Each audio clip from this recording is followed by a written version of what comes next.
इतके मोठ्या अडचणी आज देशामध्ये, पण सरकारकडनं त्या बाबतीत कुठेही चर्चा केली जात नाही. चर्चा जर कुठली केली जाते तर मेलेडी खाओ सब जान जाओ अशी आजची परिस्थिती आहे. त्यामुळे सरकारला मला सांगायचंय की लोकात या, लोकांच्या अडचणी जाणून घ्या आणि मग त्याच्यावर मार्ग काढा. पंतप्रधान नरेंद्र मोदी यांनी हीच मेलोडी जी आहे ती मेलोनी ज्या इटलीचे पंतप्रधान आहेत त्यांना देऊन खरं तर महागाईचं आमंत्रण भारताला दिलेलं आहे. एक तुम्हाला सांगतो, कांद्याचं आंदोलन उद्याच्या दिवशी चांदवडला आम्ही सर्वजण खूप मोठ्या लेवलला तिथे घेणार आहोत. इतका रोष लोकांना आहे. शेतकरी काय म्हणतात माहिती का, मोदी साहेबांनी इटलीला जाऊन नाही तर बाहेरच्या देशाला जाऊन मेलेडी चॉकलेट देण्यापेक्षा, कारण का मेलेडीचं चॉकलेट दिल्यानंतर पार्ले नावाची जी कंपनी ते शेअर इतके वाढले, 10,000 कोटी रुपये तिथं वाढले. त्यामुळे शेतकऱ्याचं मत आहे ही मेलेडीची चॉकलेट देण्यापेक्षा पंतप्रधान साहेबांनी जर कांदा दिला असता तर कांद्याचे भाव वाढले असते आणि लोक त्या ठिकाणी खुश राहिले असते. याची किंमत आहे 1 रुपया आणि 1 रुपयाला एवढंसं मिळतं आणि आज शेतकरी 1 किलो कांदा 1 रुपयाला विकतोय.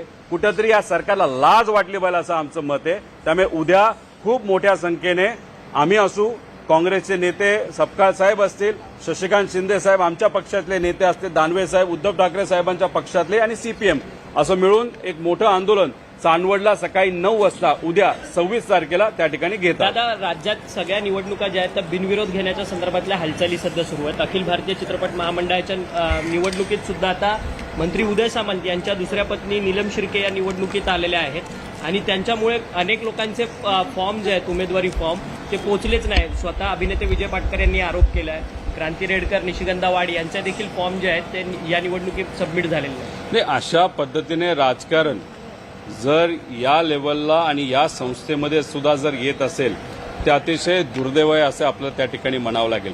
माझं मत आहे कॉम्पिटिशन होऊ द्या, समोरासमोर त्या ठिकाणी इलेक्शन होऊ द्या. जे कोणी निवडून येतील त्यांचं स्वागत तिथं केलं पाहिजे.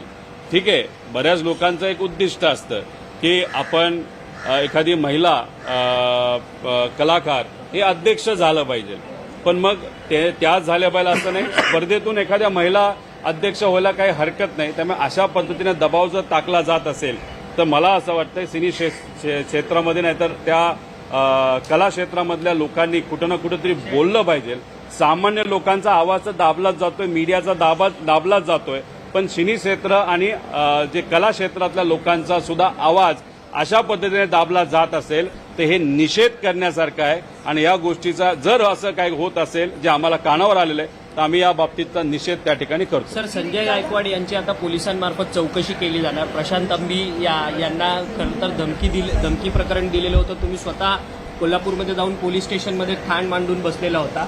आता मात्र पोलिसांची चौकशी होणार आहे संजय गायकवाड. हे बघा, पोलिसांना आम्ही हेच सांगत होतो की प्रशांत अंबींच्या बाबतीत तुम्ही काही गोष्टी सिरियसली घ्या, कारण का त्यांच्याशी संवाद साधत असताना एक लोकप्रतिनिधी महिलांबद्दल अतिशय खालच्या लेवलला जाऊन त्या ठिकाणी बोललेला आहे, शिव्या दिलेल्या आहेत. छत्रपती शिवाजी महाराजांबद्दल सुद्धा अपशब्द त्या ठिकाणी वापरण्यात आलेले आहे. तुम्ही लाईटली घेऊ नका. मी तिथं जोपर्यंत होतो त्यांनी मला सांगितलं आम्ही एफआयआर करतोय, नॉन बेलेबल तिथं कलम त्याच्यामध्ये टाकणार आहोत. तुम्ही गेलं तरी चालेल. मी सगळ्या सामाजिक कार्यकर्त्यांची परवानगी घेऊन पुण्याकडे निघाल्यानंतर 2 तासानंतर कळालं की जो नॉन बेलेबल कलम टाकायचं होतं तो दुर्दैवाने त्यात टाकला नाही. काही ते फालतू तातून मातून कलम त्यात लावले. मी म्हणलं हे महागात पडू शकतं पोलीस डिपार्टमेंटला. आता कोर्टामध्ये न्यायव्यवस्थेकडे गेल्यानंतर न्यायव्यवस्थेला पोलिसांना खडकावलं की तुम्हाला आता इन्व्हेस्टिगेशन करावं लागेल आणि जो कुठला पोलीस अधिकारी चुकला असेल त्याच्यावर सुद्धा कारवाई तिथं केली जाईल. जसं प्रशांतच्या बाबतीत झालं तसंच विकास लवांड्यांच्या बाबतीत सुद्धा तुम्हाला बघायला मिळेल. पोलीस अधिकारी जो चुकलेला आहे, चुकीच्या पद्धतीने त्या ठिकाणी पब्लिक प्रॉसिक्युटरनी माहिती दिलेली आहे आणि चुकीच्या पद्धतीने अरेस्ट झाले. त्यामुळे विकास लवांडेच्या बाबतीत सुद्धा पोलीस प्रशासनावर त्या ठिकाणी ताशिरे हे ओढले जातील. त्यामुळे कृपा करून पोलीस प्रशासनाला मला सांगायचंय की नेत्यांचा दबाव ऐकू नका, घेऊ नका. पोलीस प्रशासनाची जी काही किंमत होती ती लोकांच्या डोळ्यासमोर दुर्दैवाने त्या ठिकाणी कमी होत चालली आहे. तर राज्यातल्या आमदारांना ज्ञान नाहीये का असा सगळ्यात मोठा सवाल निर्माण होतो. हेच संजय गायकवाड आहेत की त्यांनी आता पुन्हा एक विधान केलंय की प्रबोधनकार ठाकरेंचं जे पुस्तक आहे दगलबाज शिवाजी ते बॅन करा म्हणून बोलतात.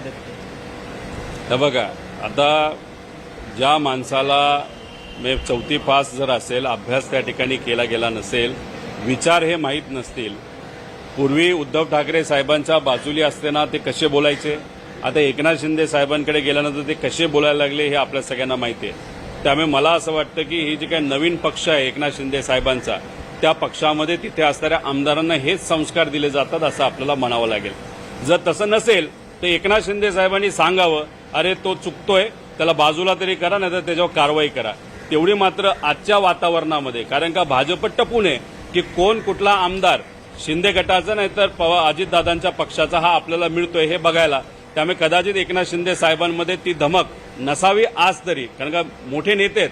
कारवाई एखाद्या आमदारावर करायची, कारवाई केली तर भाजपने त्याला उडवलं, असं आजची त्या ठिकाणी परिस्थिती आहे. यालाच जोडून प्रश्न आहे की मंत्री संजय शिरसाट यांनी दावा केला की अजित पवारांच्या राष्ट्रवादीचे आमदार काही आमच्या संपर्कात आहेत. त्यावरती मुश्रीफांनी मात्र नाराजी व्यक्त केली. मुश्रीफ म्हणतात की या सगळ्या संदर्भाची तक्रार उपमुख्यमंत्री एकनाथ शिंदेकडे आम्ही करणार आहोत म्हणून. हे बघा, तुम्ही तक्रार करा, तक्रार करून सुद्धा काय होणार नाही. अजितदादांच्या पक्षातले सुद्धा बरेच आमदार भाजपच्या संपर्कात आहेत आणि एकनाथ शिंदे साहेबांच्या पक्षातले सुद्धा बरेच आमदार हे भाजपच्या संपर्कात आहे, असं आम्ही खूप आधी बोललो होतो. आता शिरसाट साहेबांनी त्याच्यावर शिक्कामोर्तब केलं की हो, अजितदादांच्या पक्षातले बरेच आमदार हे आमच्या पण संपर्कात आहे आणि बीजेपीच्या पण संपर्कात आहे. म्हणजे कुठं ना कुठं तरी आमदारांना तिथं फोडलं जाईल अशी भूमिका त्या ठिकाणी. मला फक्त मुश्रीफ साहेबांनी एवढंच सांगायचंय, तक्रार या बाबतीत कशाला करता. जरा तक्रार करायची असेल तर अजितदादांच्या बाबतीत जो तपास संत गतीने चालू आहे त्या बाबतीत जरा तक्रार करा.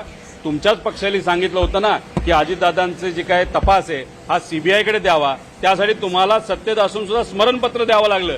त्यामुळे तुमच्या वजनाचा, तुमच्या ताकदीचा वापर आणि तक्रार जर तुम्हाला खऱ्या अर्थाने करायची असेल तर दादांचा तपास जो स्लो चाललाय आणि जे सीबीआयकडे अजूनपर्यंत तपास दिला नाही त्या बाबतीत जर हिंमत असेल तर तुम्ही तक्रार करावी, एवढी मात्र त्या ठिकाणी त्यांना विनंती करतो. नीट पेपर उतरतील अशी शक्यता आहे. त्यांचे जे समर्थक आहेत कोण?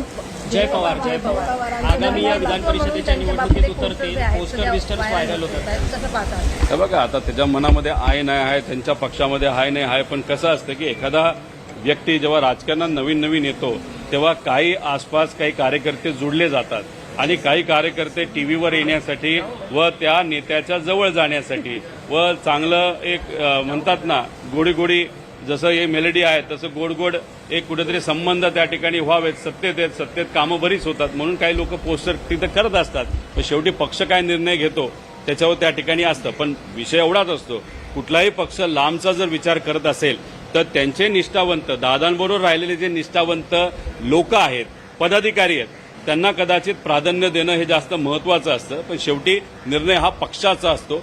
निष्ठावंतांना त्या ठिकाणी संधी दिली जाईल का मग नवीन एखाद्या पदाधिकारीला जो परिवारातला दिली तर चांगलंच आहे, आम्ही स्वागतच करू. पण शेवटी निष्ठावंत का परिवारातला एक व्यक्ती निर्णय हा त्या पक्षाला त्या ठिकाणी घेतो. महाराष्ट्रातील ताज्या बातम्यांसाठी बघत रहा टाइम्स टुडे 18. सोबतच शेअर करा, सबस्क्राईब करा आणि बेल आयकॉन प्रेस करा.